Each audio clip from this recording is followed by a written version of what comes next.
ইয়া কারিমু, যিনি পরম দয়ালু ও উদার। আসসালামু আলাইকুম। আমরা জীবনে কতবার এমন পেয়েছি যা আমরা চাইওনি, কিন্তু আল্লাহ আমাদের দিয়ে দিয়েছেন।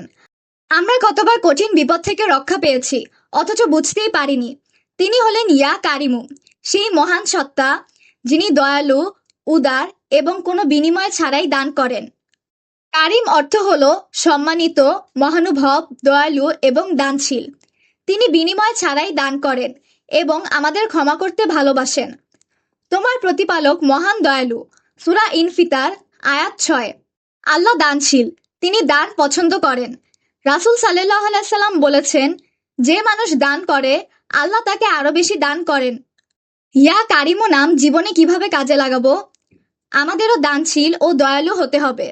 বিনিময়ের আশা না করে মানুষকে সাহায্য করতে হবে। ক্ষমাশীল হতে হবে, কারণ আল্লাহ ক্ষমা করতে ভালোবাসেন। ইয়া কারিমু নাম জিকিরের উপকারিতা। প্রতিদিন ৭০ বার ইয়া কারিমু পড়লে রিজিকে বরকত হয়। যদি কেউ চায় আল্লাহ তার প্রতি বিশেষ অনুগ্রহ করুক, তবে ২১ বার জিকির করা উচিত। দয়ালু হওয়া শুধু আল্লাহর গুণ নয়, এটা আমাদেরও অর্জন করতে হবে। যে ব্যক্তি উদার হয় সে কখনো অভাবগ্রস্ত হয় না। আজ এখানেই শেষ। আল্লাহ হাফেজ। আসসালামু আলাইকুম।